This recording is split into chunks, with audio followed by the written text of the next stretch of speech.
The ring had been burning a hole in Marcus Webb's pocket for 43 days. 43 days of rehearsed speeches in bathroom mirrors, 43 nights of lying awake staring at the ceiling, running through every possible version of how the moment might unfold. 43 mornings of looking at his 7-year-old daughter, Lily, across the breakfast table and thinking, tonight could be the night everything changes for all of us. And it was. Just not the way he ever imagined. Marcus had not planned on falling in love again. After Sarah left, not died, left, which is its own kind of wound, he had built a life out of the small, quiet pieces he could carry. A 2-bedroom apartment above a dry cleaner on Maple Street. A job at the local hardware store where he knew every customer by name. A daughter who laughed like the world was handing her gifts every single second. That was enough. That was more than enough. Then came Ellen. Ellen Castillo moved into the apartment 2 floors up on a rainy Tuesday in March, hauling boxes by herself with a grin that looked like she had already won something. She was a nurse at the county hospital, worked double shifts without complaining, and had a way of saying, "Hey, neighbor," that made you feel like you mattered. Marcus met her in the hallway one evening when Lily dropped her backpack and Ellen helped pick up the scattered crayons without being asked. Their fingers touched reaching for the same blue one. Neither pulled away. Over the following months, it was the small things that built it.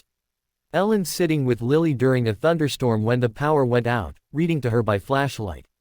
Marcus bringing soup downstairs after Ellen mentioned she hadn't eaten all day. Weekend mornings at the farmer's market, the 3 of them walking slow, tasting honey off tiny wooden sticks. It felt easy. It felt right. And Marcus, who had guarded his heart the way you guard something fragile after you have already dropped it once, found himself thinking that maybe, just maybe, he was allowed to want something beautiful again. So he bought the ring. A simple gold band with a small sapphire, because Ellen once told him sapphires reminded her of calm water. He planned to ask her on a Friday evening at the little Italian restaurant on 5th Street, the one with the candles on every table and the owner who always slipped an extra dessert to children who smiled. He told Lily that evening that they were going out for something special, a family dinner. He did not say why. Not yet. They arrived at the restaurant just after 6. The place was warm and golden, the kind of light that makes everything look like a painting. Ellen wore a blue dress. Lily wore the yellow cardigan she refused to outgrow. Marcus felt the ring in his pocket like a heartbeat. Dinner was perfect. Ellen and Lily talked about a butterfly Lily had seen at school that day, a monarch, they both decided, because it was orange and impossibly beautiful. They split the tiramisu 3 ways. Marcus watched them across the table, these 2 people who had become the architecture of his happiness, and the moment felt so close he could almost touch it. Then he excused himself to use the restroom. Ellen smiled and squeezed his hand. In the hallway, he stopped. He took a breath. He told himself, this is it. Walk back out there, and when the moment is right, just say what is in your heart. He turned to go back toward the table. That is when he heard it. Lily's voice, small and serious, drifting from the table. Ellen's voice, soft and patient, responding. Marcus stopped. He did not mean to listen. But the acoustics of that narrow hallway carried every word like it was meant for him. Lily, what is it, sweetheart? Ellen asked. There was a pause. Then Lily said, my mom called me yesterday. The words landed like a stone dropping into still water. Marcus held his breath. She said she wants to see me, Lily continued, her voice careful the way children's voices get when they are saying something they have been holding for a long time. She said she misses me.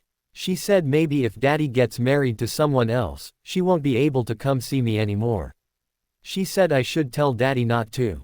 Silence. Marcus closed his eyes. Sarah. Even from a distance, even after everything, she still had a thread tied to this moment.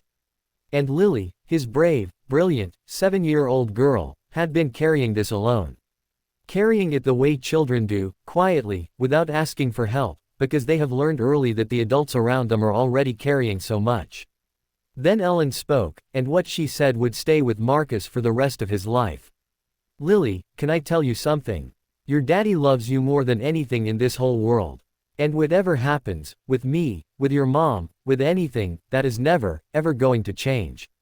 Not one bit. A pause. But I think you should tell him what you just told me. Not because of what your mom said. Because you deserve to have someone listen to what you feel. Okay, Lily whispered. Marcus walked back to the table. He sat down. He looked at Lily, and she looked at him, and her brown eyes were wide and full of something brave and terrified all at once.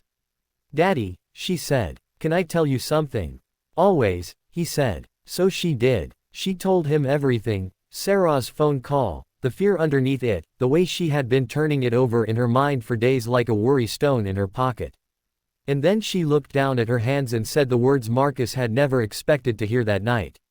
Please don't propose tonight, Daddy. Not because I don't like Ellen. I love Ellen, but I need to talk to Mom first.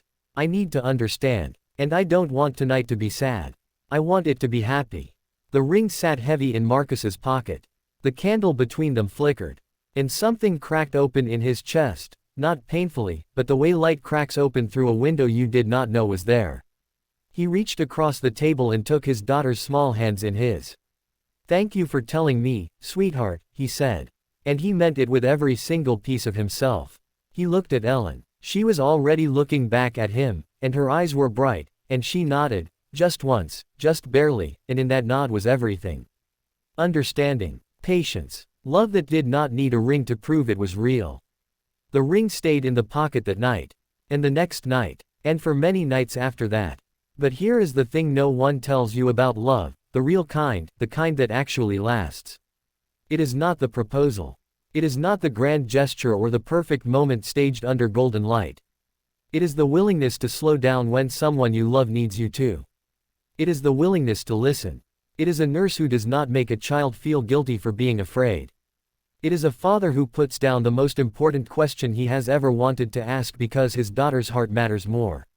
Marcus did ask Ellen, eventually. On a quiet Sunday morning, sitting on the apartment steps with coffee and no audience and Lily between them, reading a book about butterflies. It was not at a restaurant. It was not rehearsed. He simply turned to the woman he loved and said, I would like to spend the rest of my life with you. If you would like that too. Ellen said yes. Lily looked up from her book and smiled like she already knew. And somewhere, in the way the morning light hit the three of them sitting on those worn stone steps, there was something that looked a lot like the whole world, being exactly what it was supposed to be.